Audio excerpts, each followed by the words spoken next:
Okay, so I have with me today Paul Timm with two M's. Paul, you've written a book called School Security. Now, the reason I was attracted to this book and to review it for the Turning Pages Security Book Review is because it's a book about school security, but it lends itself to any security professional that has a security remit or responsibility over any type of organization, whether it be corporate, non-corporate, charity, faith-based even. It offers a lot of gifts, doesn't it? It does. And I want to just express how glad I am to be speaking with you. Yes, we use the building blocks of physical security, deterrence, detection, delay, and response to make sure. And so are things transferable? Absolutely, they are. Really, the all of the knowledge that went into this came out of work done and rigor and discipline found in the U.S. Department of Energy, which is just a giant campus, as a matter of fact. And so we said, wow, this can be modified and applied in the education environment and other environments as well. But yes, the book is focused on K through 12, but certainly transferable. And let's face it, children are our most important assets. And, a lot of concerted efforts are going into all around the world, finding ways to make schools safe places, irrespective of the threat. It could be by vehicle, or it could be by automated weapon, for example, or by knife.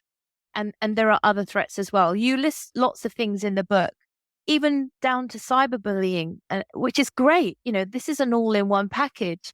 Tell me how you came about this yourself and why you felt there was a need to have a book focusing just on school security.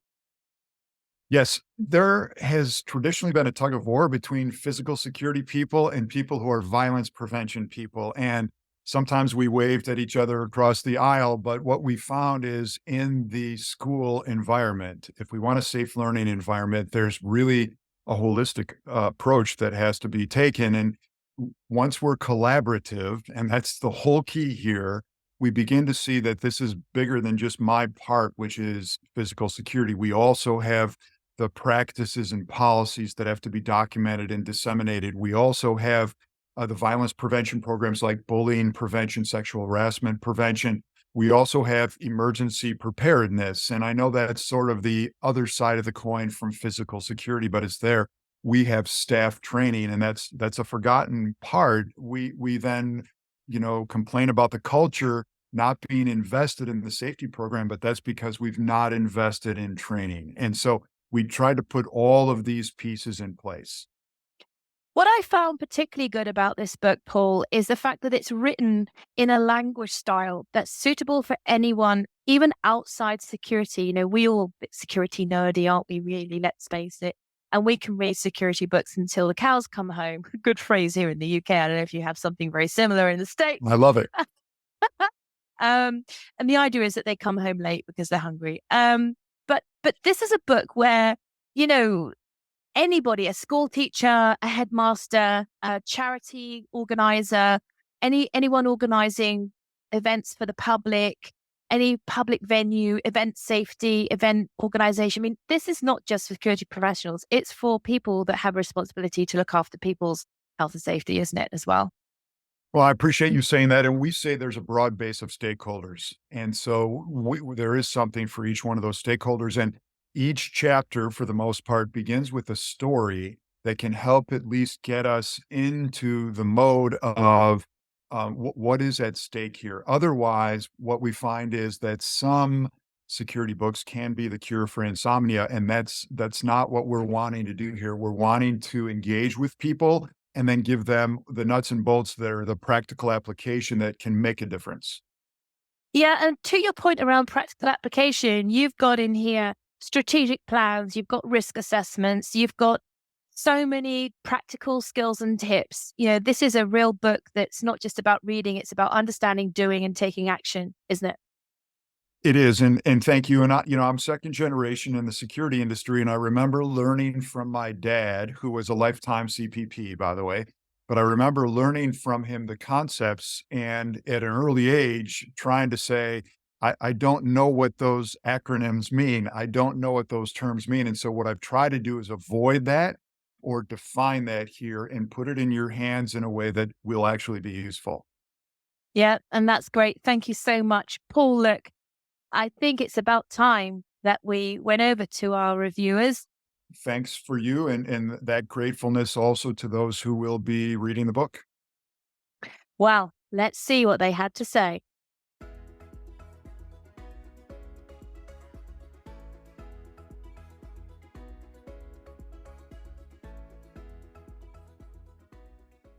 Hi, everybody. Welcome. Welcome to the Turning Pages Security Book Review. This is our fifth podcast in the series. We can't believe it. Make sure you check out podcast number 1, which features Chuck Andrews and his book, Yes, Sir. And also podcast number 2, where we looked at Mike Kroll's book, The Rise of Security. Episode 3 was brought to us with Gabriel Schneider. His book was called Can I See Your Hands? And lastly, and most recently, the Right Honourable David Rubens came in as our special guest with his book on strategic risk and crisis management. We will feature in this series several physical security books. So the idea is that we publish security books written by authors in our community, colleagues in our community. So let's hope that this series helps wherever you are in your security career, or maybe you're a budding author. We'd like to think that this will inspire other budding authors and thought leaders and global influencers to have their own books published, maybe creating those new global influencers of the future. Why not? The book we're reviewing today is called School Security: How to Build and Strengthen a School Safety Program by the lovely Paul Timm. Now, I've gotten to know Paul Timm really well. He's a masterclass in school safety. And what he is also is an expert in all of the amazingly sad tragedies that have happened, primarily in the United States, around mass shootings. So everybody on our panel received a copy of this book, and we know that they're very excited to share their views on it with you today. So let's begin by introducing those fellows who chose to review the book, and they're going to tell you, first of all, a little bit about themselves. So let me start off with Farah. Hi, Farah. How you doing? Hiya, I am Farah Bennies. I am the Managing Director of FFA Security Group, and I'm coming to you from a wet and windy London. I'm Yo-Yo's co-producer on this project, so you probably recognize me from previous episodes if you've been tuning in. And if you haven't, go back and check out our other discussions. I'm really looking forward to this one. Thanks for coming back, Farah. Can't get rid of you, can I? Thank you. All right, let's go next to another previous guest, Richard. Thank you, Hugh, and good day, everyone. I am Rich Widdop, currently the president and founder of the Widdop Group, LLC, an enterprise security risk consultancy based in Southern Indiana. Past president of ASIS International, and really proud of that opportunity. I have been on previous episodes with Rio and Farah, and I'm very excited about this book. A little bit of a teaser is that this book, and Paul in particular, have been instrumental in helping out ASIS in the development of a K through 12 international school security standard. And without his input, obviously, we would have probably missed a lot of great information. So a lot more to follow. This is going to be a great session. Rich, it's really great to have you back because you were on the review that we did for Chuck Andrews' book, weren't you? Yes, sir. Thank you. It's great to be here. Thank you. All righty, let's move over to our next very special guest and a very new one, John Lambert. Welcome. Hi, everyone. My name's John Lambert. I'm Managing Director of a medium-sized guarding company in the UK called Bolt Security Group. I also represent National Association of Healthcare Security, which has ties to the education sector. Quite often they share locations and sites. And I also sit on the board for the International Professional Security Association, which is aimed at representing the front line in security in the UK and abroad. It's really great to have you. Thank you for coming along today. And last but not leastly, the lovely Pam Chicone. Good afternoon. This is coming in from Columbia, South Carolina, and I am a project manager handling security repairs and upgrades postal facilities across the whole eastern half of the United States. My previous career, I was a postal inspector doing investigative work, and this is my second opportunity to be part of this really great group. And this is going to be a really wonderful discussion on school security. Pam, thank you. It really is a pleasure to have you back again. All right, and coming over to Deb. Thanks, Leo. I am Deb Anderson, and I am a security administrator with a company in Lincoln, Nebraska. I'm actually from Omaha, Nebraska. I've been in security for over 15 years, and I have a long history in physical security, cybersecurity, and also worked a little bit in the CTPAT area and developed a program for a global company. I'm really happy to be a part of reading this book and reviewing it because it's very near and dear to my heart. Okay, so school security, what does it conjure up? Let's have a look. First question, going out to Farah in the first instance, we want to look at what is this book and who is it aimed at and why is it worth having? It's a really loaded question, Farah. Where would you start with this? I would say Paul Timm's book is an essential guide for enhancing security in an educational institutions. It adopts a very proactive stance, so focusing on the significance of effective communication, heightened security awareness, and comprehensive emergency preparation.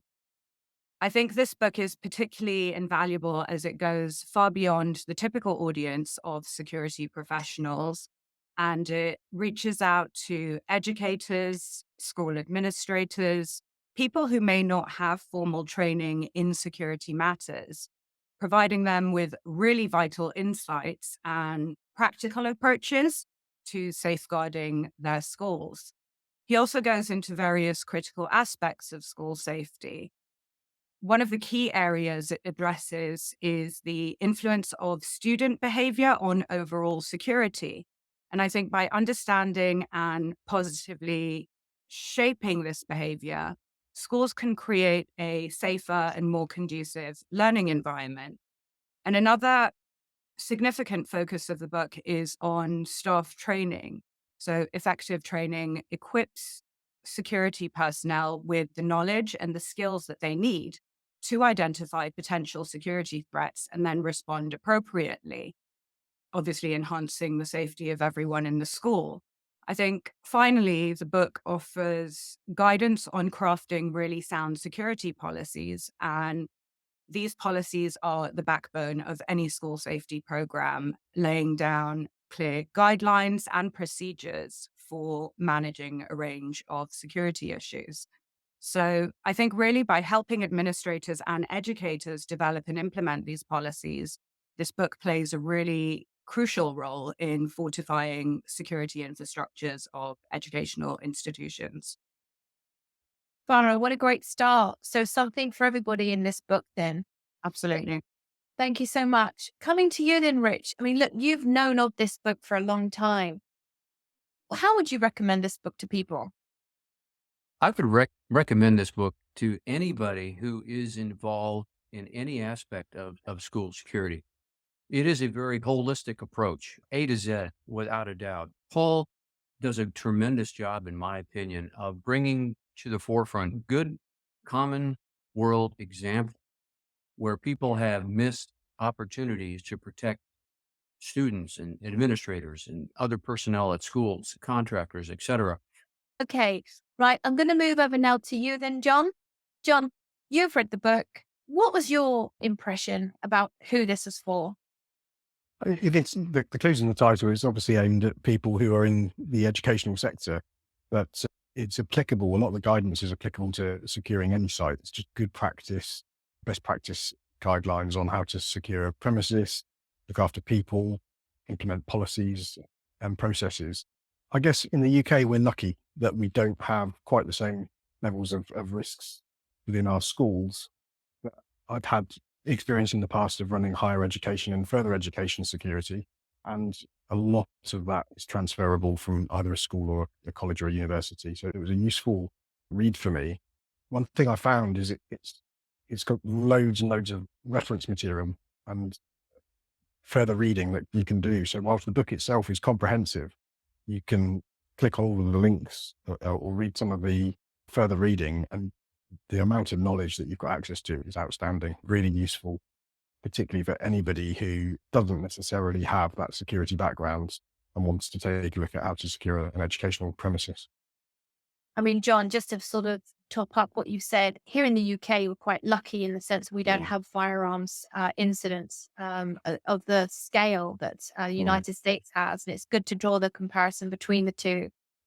But we also have knife incidents, don't we, here that are quite prevalent around schools and organizations where young people are. In fact, we had an incident, didn't we, just last night on the news where two 12-year-old boys stabbed a 19-year-old to death. So Yep. we're not just talking about schools, in my opinion. I think we're also going towards any type of youth organization. Maybe they could be kids clubs, children's groups, the old-fashioned biker grove. That's why I'm living now up that way. Yeah, absolutely. It's a lot of the advice and guidance in there is applicable to any setting, but particularly with that viewpoint of youth safety, and the people who are implementing the security solutions are the capable guardian for people who might be more vulnerable than others. So that can be applied to so many different settings. Yeah, agreed. Thanks, John. Appreciate your input there. Okay, let's come over to Pam. Pam, look, your perspective is from the other side of the pond with Rich. When you had the opportunity to take a look at this book, tell me, who's it aimed at in your opinion and why is it worth having?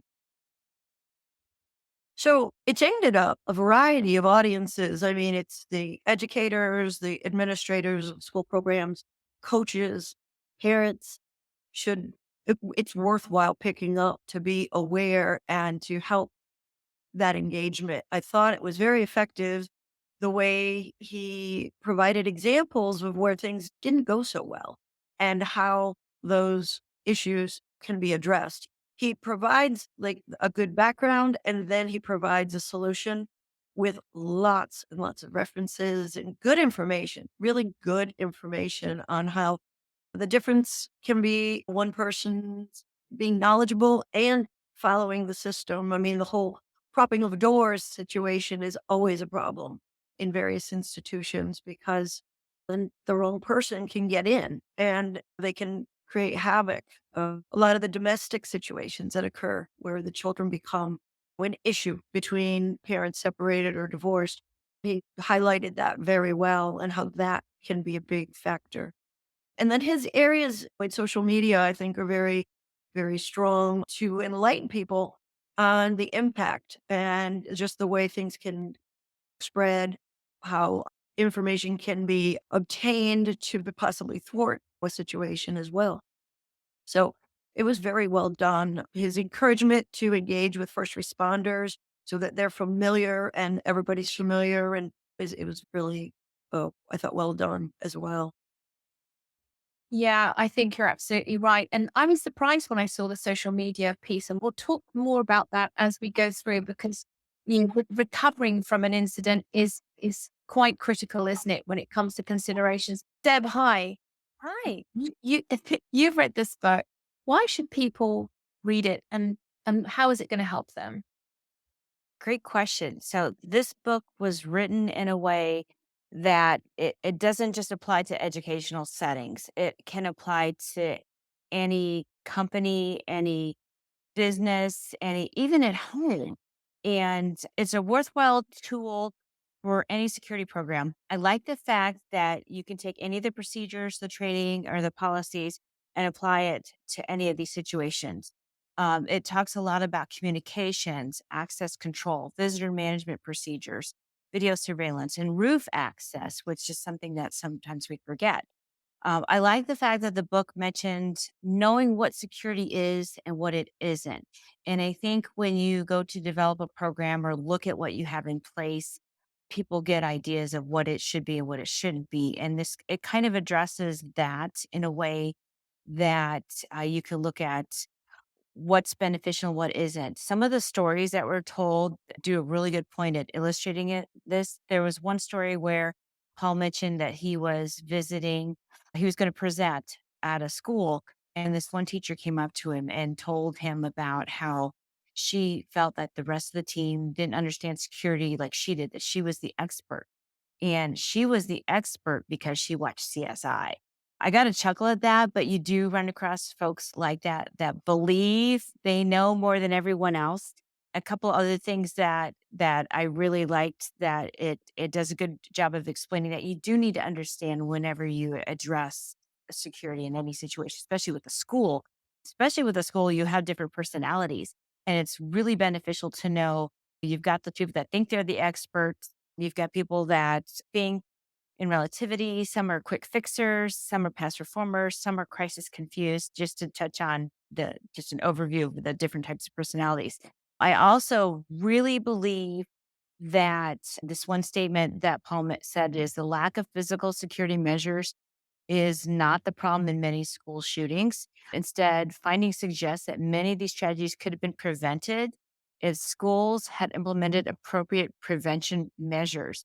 And that means communication. And I think you're going to see, I'm going to mention that a lot, but communicating, realizing who could possibly be a candidate for this type of activity. There is no actual tried and true profiles, and goes to talk about what they found in the survey, like what most attackers were like, what their history was. Some of them had mental illness, some of them were victims of bullying, some of them were alone, some of them had access to weapons, some of them had a fascination with violence.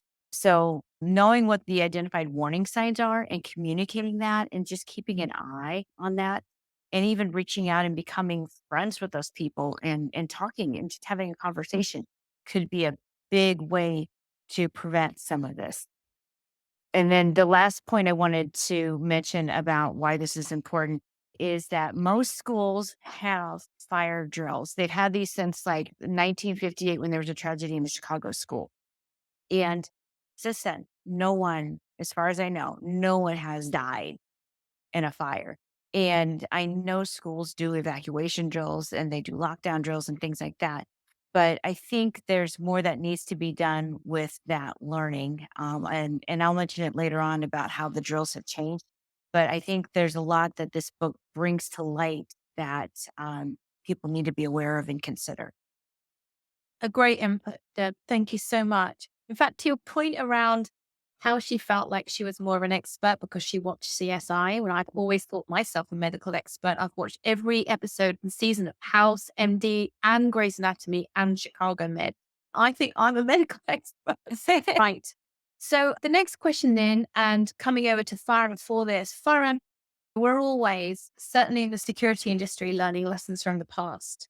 And some of those lessons from the past are not that far in the past. Give me an example why the book leans into why learning lessons is really critical in actions that we take going forward. I'm glad you asked this question because it's really important to examine how historical incidents have shaped current security measures and policies. I think a significant example that stands out and that most people will be familiar with anywhere in the world is the tragic incident at Columbine High School in 1999. And I think this event profoundly changed the way school safety is approached and understood. It was mentioned by you and John that here in the UK, we thankfully don't have the same level of school violence, especially related to gun crime, but we do have a very big problem with knife crime. And I think there's a lot for us to learn from American examples. Before Columbine, many schools operated under the assumption that they were immune to these sort of large scale acts of violence. And I think the tragedy there really shattered this perception, highlighting a need for far more stringent security measures and emergency preparedness in schools. And I think in the wake of this incident, schools across the United States began to reassess their security protocols, leading to really big changes in policy and practice. I think one of the key lessons learned from Columbine was the importance of threat assessment and the need to take every potential threat seriously. prior to that, warning signs were often overlooked or not taken seriously enough. And this incident really underscored a need for a more proactive approach to identifying and addressing potential threats, which includes paying attention to concerning behavior, communication among students, and these sort of more seemingly minor threats. And another critical lesson was the importance of effective communication during an emergency. I think the response in Columbine was hampered by communication breakdowns between law enforcement and school officials, which really highlighted the necessity for clear and efficient communication channels during crises, which are now standard part of emergency response plans in schools.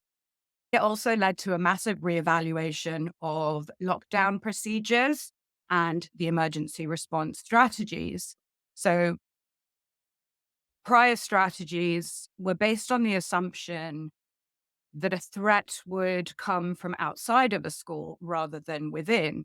And so Columbine showed that these threats really could originate inside schools, leading to the development of far more comprehensive lockdown and evacuation procedures, as well as training for staff and students on how to respond in different types of emergency situations. So I think, yeah, this book gives a really good perspective on learning from past experiences and also comprehensively addresses the evolving landscape of school safety. So, looking at contemporary challenges like social media's impact on security and really big concerns like bullying, teen suicide, harassment, and dating violence. And I'd like to just add before I finish, I really liked the book's holistic approach to school safety. So it doesn't just focus on these high profile threats or isolated incidents and events. It really acknowledges that a safe learning environment is the product of addressing a massive spectrum of issues, from physical layout of campuses and the social and emotional well-being of students. And I think this approach is so important because it recognizes security isn't just about preventing extreme incidents, but also about creating an environment where everyday concerns like bullying and mental health are addressed. Awesome. Just massively caught up in everything you were saying. Thank you so much, Farah. I appreciate that a lot. Rich, coming over to you next, let's look at what sort of examples you found profoundly important to talk about in relation to lessons learned. Well, I think he sets the stage early on in the book when he talks about what security is and what security isn't. And it's a light moment in the book when he talks about someone that was a parent or a teacher that approached him after he was giving a recent speech. And afterwards, she said, "We understand security because I watch NCIS." And so that's a very good kind of a stage setter, so to speak, because unfortunately, there are some preconceptions about what good security looks like and what good security doesn't look like. And I think oftentimes the perception of what good security looks like is clouded by what people know and only know. That's the lens that they look at it through. And so Paul takes that as the springboard to then talk about all the things that the other presenters here on this show have already started to mention. That is the thoroughness of Paul's approach to describing and defining what good security looks like.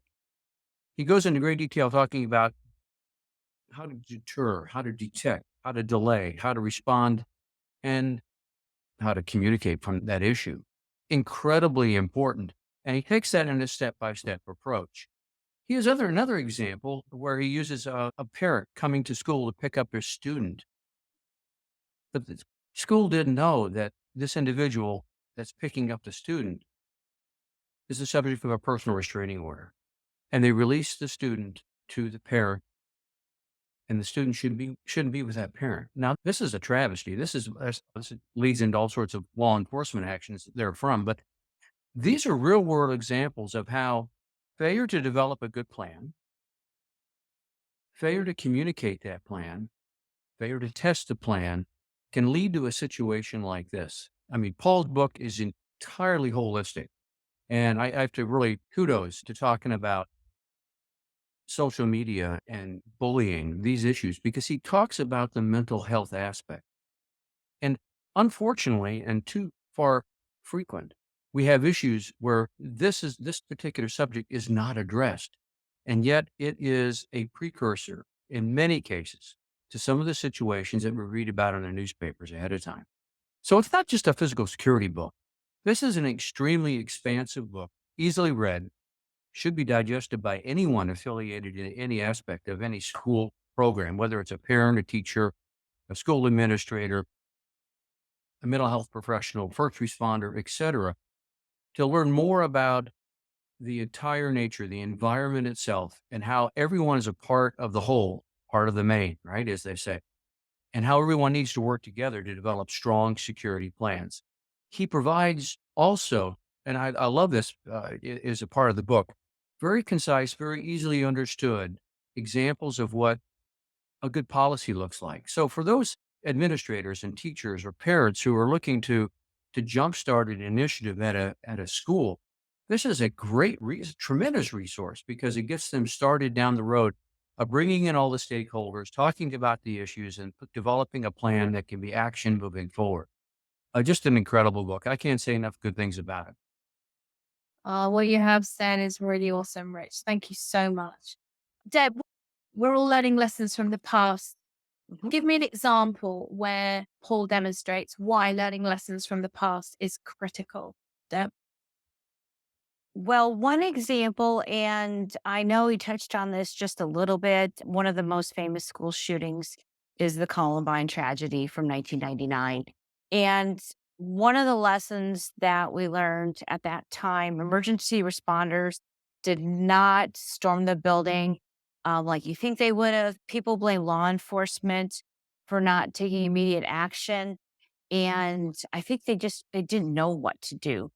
The responders were following training procedures that they were set up to control the perimeter, and they were waiting for SWAT to arrive and address the situation. What we saw with one of the more earlier shootings, I think in the last year or two, where nobody knew who was in charge. Since this incident happened, law enforcement procedures have evolved inside the school buildings. The teachers and staff have adopted lockdown procedures, and they use plain language for their alerts. They say we're going into lockdown, and that's replaced codes like Code Orange or Mr. Green is in the building, which if you're not familiar with that, even if you're a visitor or a parent, you wouldn't know what to do. So knowing that we're going into lockdown, it's clear, plain language. Doesn't matter if the aggressor knows it's going on because these days and age, they're going to know that something's going to happen since they're in the building. So the traditional lockdown procedures that were best practices at one point have evolved into lockdown plus options. And some things that have been introduced is one of the training procedures known as ALICE, which stands as Alert, Lockdown, Inform, Counter, and Evacuate. The teachers and students now have an option of not just sitting in place, hiding. They can run away, or they can attack the bad guy if they feel up to it, or if they have the means to do it, instead of just being a sitting duck. And then also, one of those things that did come out of this was Run, Hide, Fight, which we're most of us are familiar with. That came out in about 2010. Okay, great example there. I appreciate that a lot. Thank you very much. In fact, Columbine is quite a popular one for a lot of lessons to be learned. Thank you, Deb. I appreciate that. Right, coming to you, John, now for you to be center stage to talk about what lessons you feel we need to learn from the past. Give me an example. Yeah, for me, I would think Columbine and the bigger bang events that were discussed in the book are awful and tragic, and there's lots of lessons to be learned. The thing that caught my attention and made me sit and think for a while is the real basics. And I think it was touched on earlier that there was an example in the book where a parent who had a restraining order managed to gain access to a school, get through all of the procedures and policies that are in place to prevent that happening. And that focus on the basics and having a pro-security culture and not becoming complacent. And Pam touched on earlier around propping doors open and students using fire doors to step outside and smoke or have a cigarette. All of those things create an ability for someone to circumvent security procedures. And that thought process around the physical security of a school and creating the ring of steel, if you like, to prevent access, got me thinking about the social media angle that Paul touches on in the later part of the book, and how, you know, it's really difficult, isn't it, to put physical security measures in place for a cyber threat, and that impact on a young person's mental health and the exposure to cyberbullying and all of the nasty stuff that can happen online. It's to link to those bigger events, the Columbines, etc. Mental health is such an important factor in that. And that's perhaps the biggest challenge that I've taken away from the book, is that the physical security, it's a easier thing to deal with than the emerging threats from the internet world, the digital world.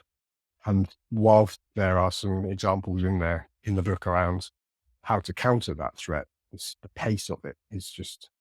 Yeah, absolutely. So coming over to Pam for her thoughts. Hi, Pam. Thank you. Yeah, so lessons learned on this. It again, we spoke a good bit about Columbine because it was that shock factor of it being an insider. And this is where the physical and the social media really converge, because those insiders know a student. It was kind of unthinkable back then that students would do this to their fellow students. It just wasn't really um, an idea that people could wrap their mind around. I think that was a big shock factor. And then also, it's always the aftermath of people suspecting certain things or behaviors being evaluated, and saying, oh, yeah, that was a problem, but nobody said anything. So this is where I think Paul Timm's book, he really ties it in beautifully together, where he points out these examples of where the lacks of, and it may not even be students going for smoke. Sometimes it's the administrators or the educators that are propping doors to go outside and just not realizing, but those little habits and them not making sure that things are secured, it goes noticed. And that's where there's an opportunity for breach. And that's when somebody could take advantage of that situation. So just overall, he just puts it all together very succinctly for anyone. And I think he did a great job in offering the examples that he did, because they do highlight where there's opportunities. And then there was a gentleman he cited as being like, everybody wanted to have a Brian because he was so on top of his game and his quality of engagement. And he made it, I guess, somewhat not so much fun, but he had a pleasant way about him as opposed to being like this enforcer. And I thought that was a very positive point that he made on how it can be, how it's conveyed, how it's sold to all the stakeholders is also equally important to get their buy-in, to get people to comply and understand. So that's my takeaway. That's a very good takeaway, Pam. I appreciate that. So, next question then. Warning signs, bullying prevention, leakage, social media, and emergency planning are all featured in the book. Which one particularly stood out for you? I'm going to come to you, Farah. I really liked the focus of the book, one on bullying prevention and also social media. I do some work with Young Minds, which is a youth charity here in the UK. So it's something that I touch on quite a fair bit. And I think bullying prevention is a critical issue that gains even more complexity and urgency when tied in with the challenges posed by social media. And John touched on that earlier a little bit as well.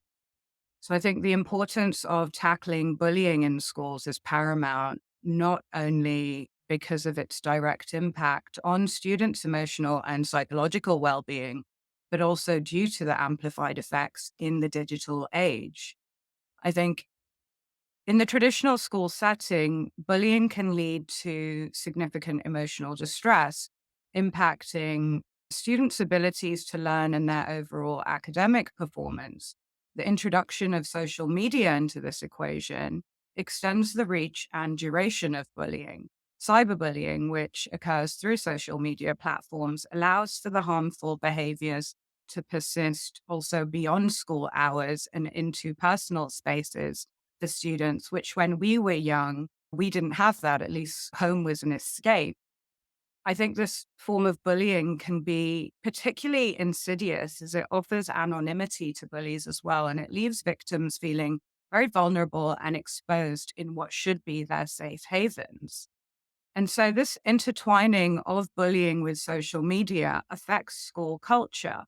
A negative online environment will spill over into the physical school environment, creating a culture of fear and mistrust, I would say.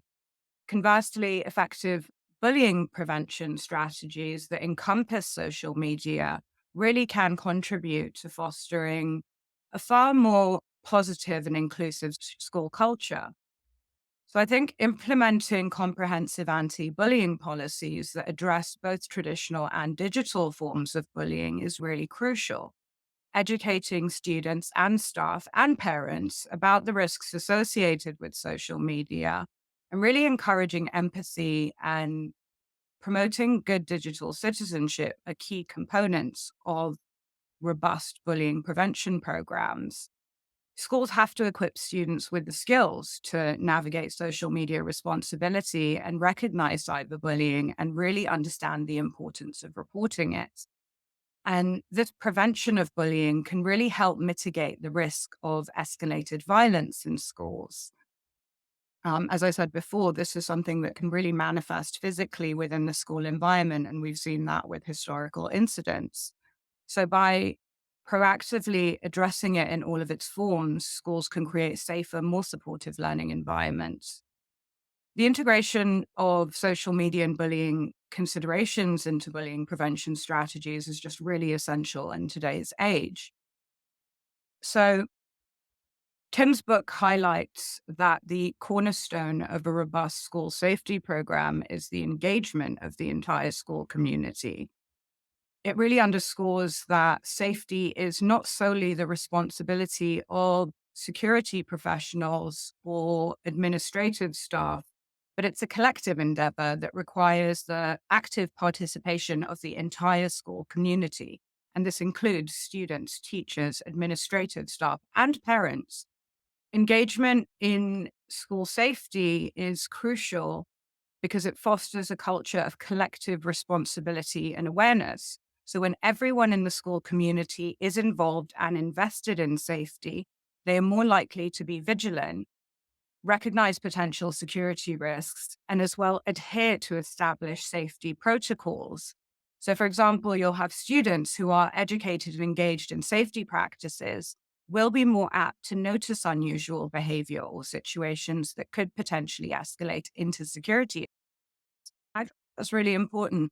And also the emphasizing of the importance of staff engagement. So when teachers and other staff members are well trained and actively involved in safety procedures, they can also effectively guide students during emergencies and contribute to creating a secure learning environment. So their role in modeling appropriate behavior and reinforcing safety principles can't be overstated.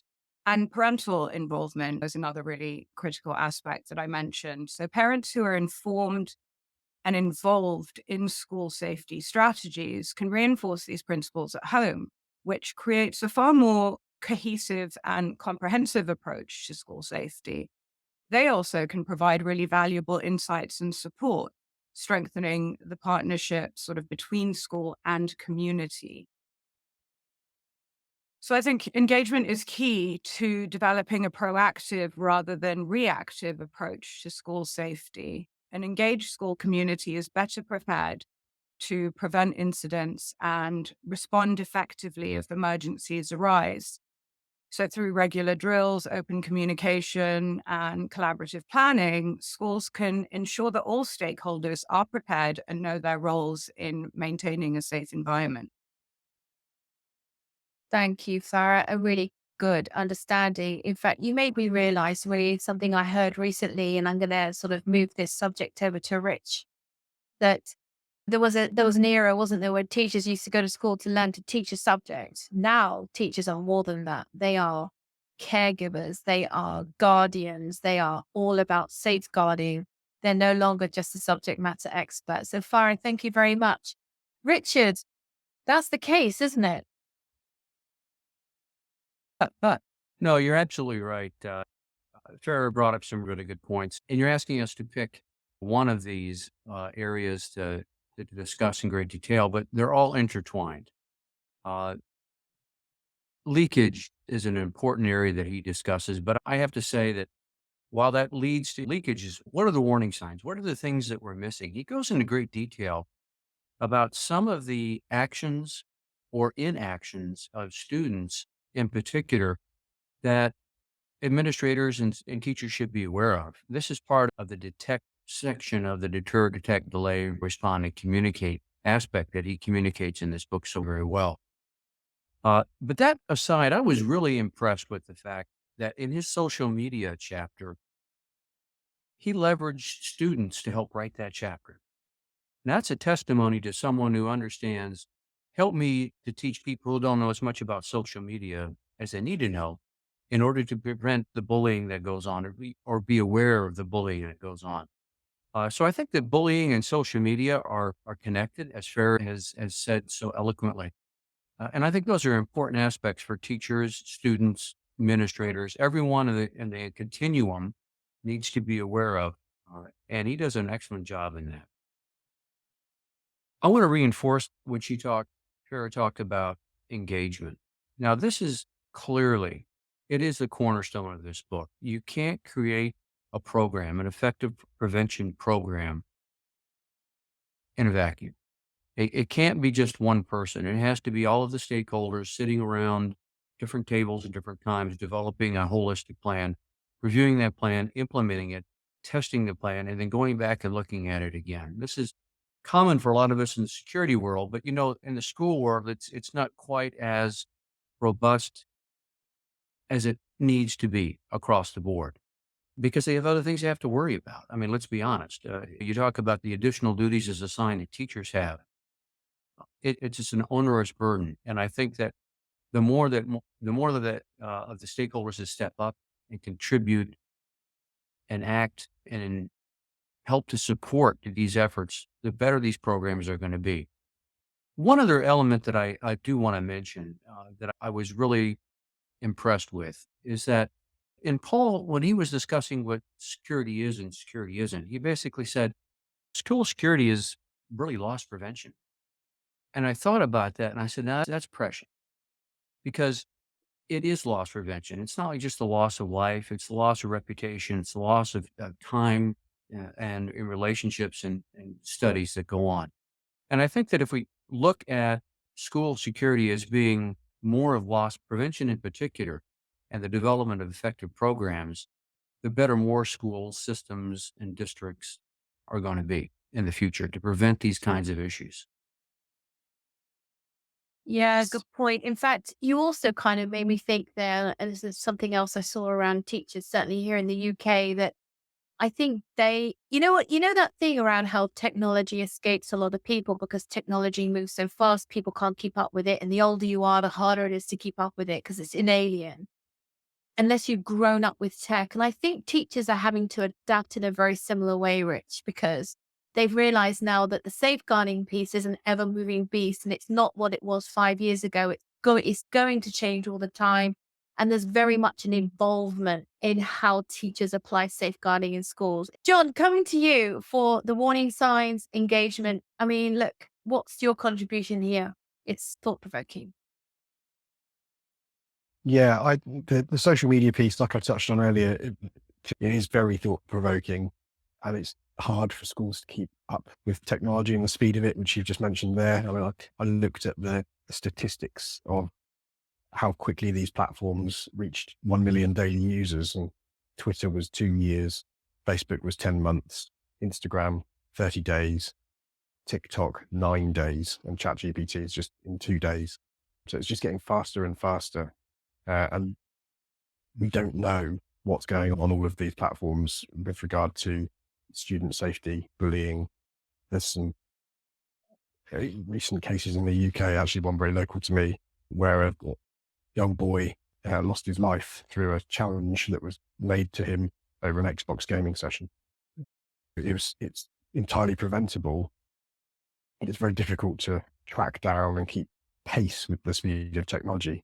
And when you think that in our day, the older ones on the call, when you went to school, parents and teachers had a feeling of safety. You're inside a safe environment, a controlled environment. And what the internet has done and social media has done to that is blow apart any of these boundaries. And as Farah mentioned, there is no escape. 24/7, 365, going home doesn't get them away from this level of bullying.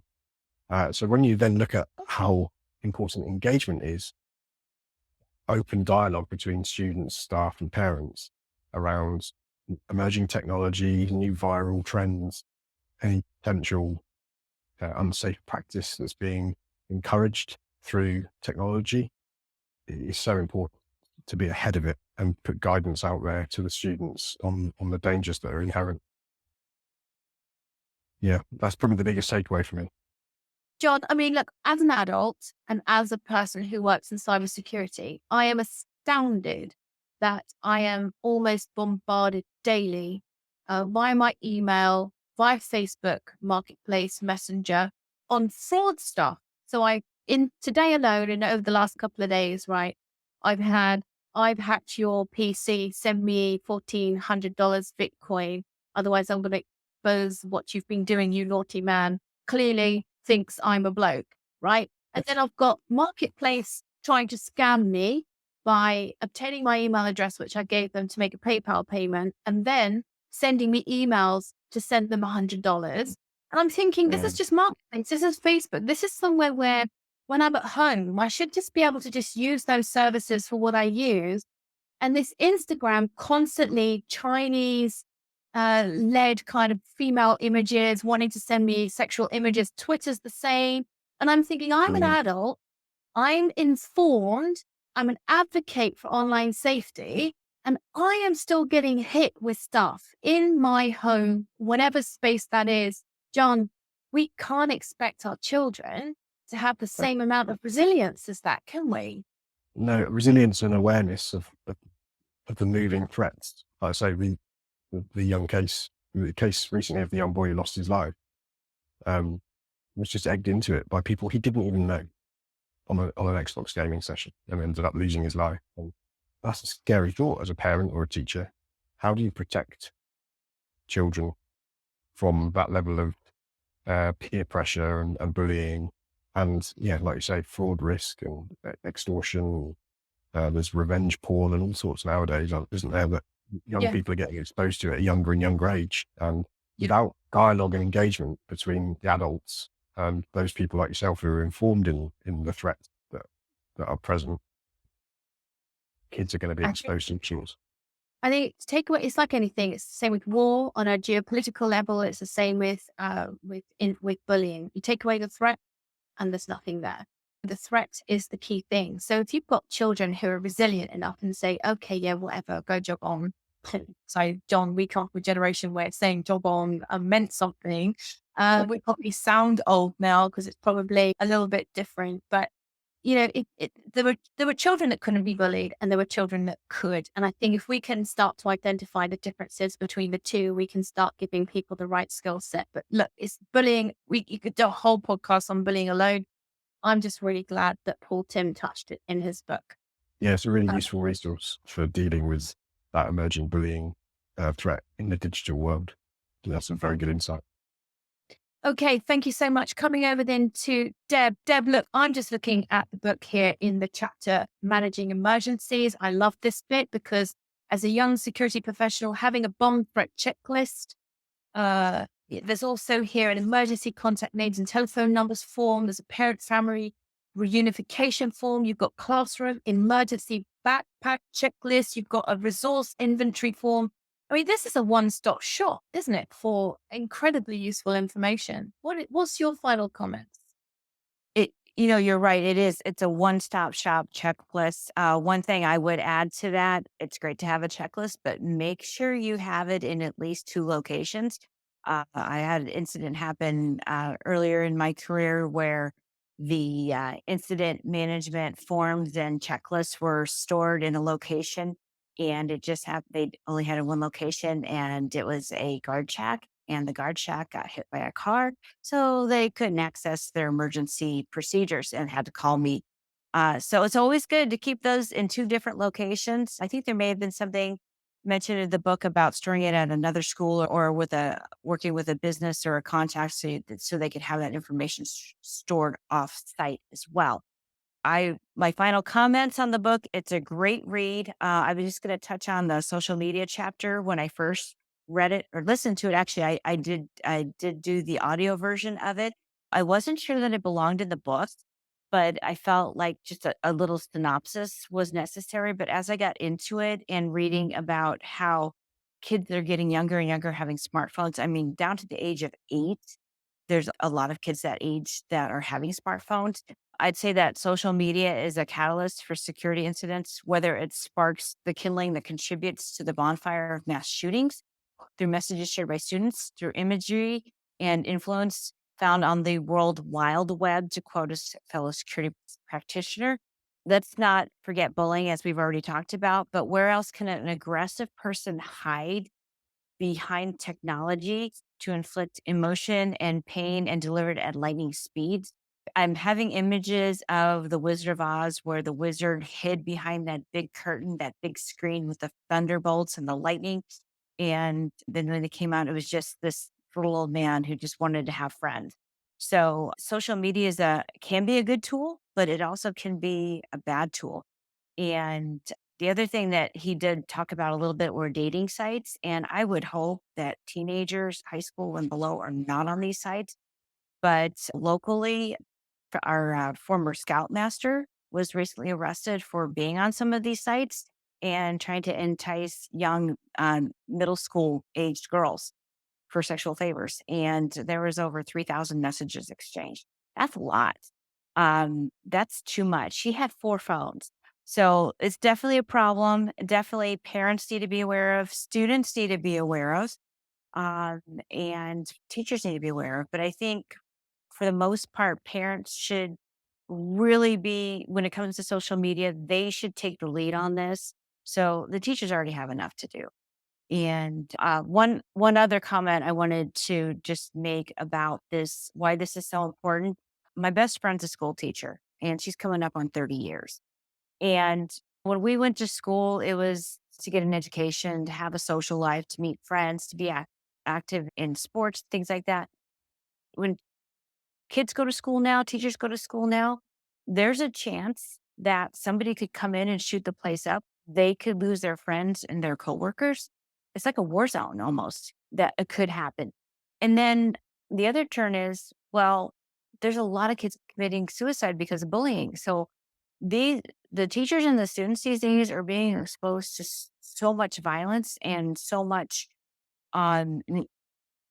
death. And I can only imagine that mental health is going to be something that needs to be addressed as well because of all of these things that are happening. And I flippantly remarked to my best friend, I said, you should be getting hazard pay because you have to deal with lockdowns and shootings and kids that are committing suicide. She had another student, a senior, who killed himself last Monday. So this topic's really near and dear to my heart. I'm glad I got to be a part of reviewing this book, and it's an important read. I encourage everybody to read it, whether if you're a parent or a student or a school practitioner or a security professional. There's some great information in here. Thank you, Deb. Incredibly thought provoking. In fact, not just teachers, professors also, because suicide Yes. and students at risk of suicide and self harm is also incredibly prevalent, certainly within our universities here in the United Kingdom, and probably would extend to wider nations as well. Would you agree? I would definitely agree. Yes, you bring up a good point because we have had many shootings at our universities here in the US as well. So Yeah. I Thank you, agree. Deb. Appreciate that. All right. So last but not leastly, we're going to bring into the stage now our Pam. Pam, tell me what you feel. Tell me your final comments, and then we'll do a quick summary from everybody. Okay. It all dovetails together. It's hard to say like one. I mean, there's the bullying factor that I think Ferris really expanded on it well, to the whole concept of going to school, being at school, then there being after school activity or after school. there was a break, but now because of social media, that is all extended. The opportunity for the bullying is there by use of social media. And then the, the social media also, the interesting thing is because we are seeing an awful lot now of incidents with teachers involved with young people inappropriately. And that being monitored, not only for that type of predatory activity, but also for behavioral assessment and just keeping a pulse on things to know, like, was there somebody who's struggling, having a difficult time? Yeah, as Deb was just saying, it's a tough time to be a teacher nowadays because it's become a really kind of a target rich environment because there's so many things going on. But Timm's book, his layout of protocols, examples of resources is just really a great place for educators, administrators, parents to kind of have a baseline to work with. And that's where the whole engagement of getting all those different stakeholders committed to it is paramount. I think by having that positive spin that he suggests too, as it being proactive, I think it's also going to foster a more of a environment where, because they don't want to be involved, I think people are going to feel more. And that could be a student, an educator, maintenance, school resource officer. I recently attended a young gentleman that I had written a letter of recommendation for him to be a class president. And I was taken aback because I hadn't been in high school in some years. My daughter's 30 now. And I was shocked that there were 3 police officers. And I'm like, this it's like out in the suburbs. And that's what they have now in many of the high schools. They actually have dedicated resources. And they did have a robust program of, I had to be buzzed in, identified, go, checked in. And yeah, so the environment is much changed, way changed from when I was in high school. And even so, more so from when my daughter was in school. So yeah, I but the think book is phenomenal. Kudos to him on putting together a really comprehensive, useful uh, bit of educative matter. And it was great to read. I thought it was really well done. Thank you, Pam. Thank you so much. I really appreciate that. Right, we're just going to do a very quick round robin. Coming to you first, Farah. Just 30 seconds, guys, just to give your final sort of wrap up. And we'll start with you. Let's go. Farah, 30-second summary from you. So, this is a comprehensive and insightful resource for enhancing school safety. It's proactive approach focusing on communication, security awareness, and emergency preparation makes it invaluable not only for security professionals, but also for educators and administrators without formal security training. As I said before, it addresses critical issues like bullying, teen suicide, harassment, and dating violence, adopting a very holistic view of security rather than concentrating solely on specific threats or events. And it also stresses the critical role of engagement in school safety, advocating for the active participation of students, staff, and parents in creating a safer school environment. And this collective vigilance and cooperation are so essential in preventing incidents and effectively responding to emergencies. Paul Timm's book is a vital asset to anyone responsible for or interested in school safety, offering really practical guidance and strategies to create a safer, more supportive educational environment. It is a testament to the evolving nature of school security and a reminder of the importance of learning from past incidents to ensure the safety and well-being of students and staff. Yeah, I think Paul's going to want to capture that bit there, Farah, and stick it on a photo frame and put it on his wall. Thank you so much. Knowing him, and his mum's going to love that. Right. Thank you so much. Moving over to you and Rich for your summary, please. Wow, what a wonderful book. Farrah captured a lot of great aspects. There's a lot of information out there on the net about what good school security looks like, whether it's CISA, CISA, or the FBI or Secret Service websites, Department of Homeland Security, et cetera, plus a plethora of books.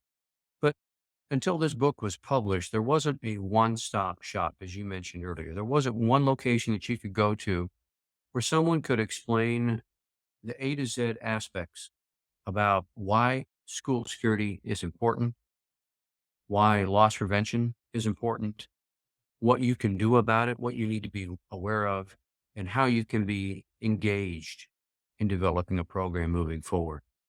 If you're involved in any element of school security, whether you're a teacher or a first responder, a parent, a student, any aspect and any element in any environment, you should read this book because it's a good benchmark of what good looks like. And if you think you have a good program, I challenge you to read this book and evaluate your program against the best practices that this book provides. Tremendous resource. Brilliant. Thank you, Rich. And it's great to have you back again. Thank you so much. Coming over now to you then, John. Thanks. I think Rich just took a lot of the words out of my mouth. I think what stood out to me about this book is it's a really useful resource guide, packed full of information, guidance, resources that you can use, sort of forms that can be replicated into your organization. And really, if you've got any kind of involvement in educational sites, whether that's as an administrator or as a security professional, you should read this book. It's got everything you need to think about in one place, plus loads of signposting to further reading. So you can become an expert just from reading this book. And I enjoyed reading it. And I think Paul Timm would be really proud to have you speak like that, coming from a different country, the position you hold within the business. John, I think he'll probably reach out to you personally. Good. Right. Okay. Yeah. Well, he's the kind of guy that would probably reach out to all of you. Coming over then to Deb, let's see what you have to say for your final summary. Great. I like to echo what Farrah said. I agree. This is a comprehensive book with a holistic view of the entire security posture around educational settings and schools. And you can have the biggest, best electronic security with your access readers, your video, your visitor management system, all of that. I used to be an integrator, and the schools would want everything. It's still not going to solve the problem that you're only as strong as your weakest link. You have to address it holistically, as Farrah said. It's important to have the communication that everyone explains everything, shares information, see something, say something, that there's collaboration, that everybody knows what's going on. They're familiar with the procedures from everybody who comes in the building and on the property, from the parents to the students, to the administrators, to the teachers, to the professors. That there's testing. You might have all these great systems in place. You might have all these plans in place, but if you don't test them and find out those gaps before the incident happens, when it's too late, you could save some lives by finding those and then mitigating those issues ahead of time. And then training. Training is always important, and train till you're blue in the face, till it's secondhand nature, it's muscle memory. Because when something happens, the adrenaline is going to start pumping, you're going to forget. So if you train to the point where it's muscle memory, that's very important. So again, like everybody said, this is a great book for everyone to read. It's a great resource. It's got everything you ever wanted to know about a great security program. And I'm hoping that school shootings become a thing of the past, or at least how we handle those, just like fire drills. And that's the goal I'd like to see come from this book. Amen to that, Deb. Deb, thank you so much. Great comment. All right, coming over to you, Pam, for your final comments. I think one phrase that sums it up brilliantly by the author was school security is loss prevention. And the loss, it could be loss of life. I mean, it changes the whole environment when there is an incident. So this book is a phenomenal tool for all those involved. And as Deb was just pointing out, practicing these drills, practicing as though a situation were real, it goes a long way in the prevention aspect, because when it happens, if there's not any practice happening, then after a while people get kind of lackadaisical about it and they just don't really, it's not really at the forefront. But if you're practicing, if you're engaged with it, it stays at the forefront and you're going to be able to respond much better if there is an incident. So great book. It's really a must for, as John pointed out, or Rich pointed out, those who think they have a really robust program will read this, bump it up against that and see where you might have some gaps, some room for improvement. And that's all I had. In fact, Parsons Green terrorism incident in the United Kingdom quite a few years ago now proved that one woman had some input on some kind of terrorism training and one woman hadn't. And the one who hadn't had definitely suffered more post-traumatic stress-related outcomes after the incident. So in essence, really what Paul's contained in this book is an opportunity to reduce a lot of people's angst and anxiety and potential PTSD if they were to ever be involved in an incident. God hope they won't, but if they are, this will certainly equip them to be able to handle any kind of crisis a lot better. That in itself is a gift. Okay, so here we are. I'm going to say goodbye to everybody. Everyone's going to give you away. Thank you so much, everybody, for joining. You've been amazing. You've made an amazing contribution. You are a global group of security experts. Thank you very much. Thank you very much. Thank you.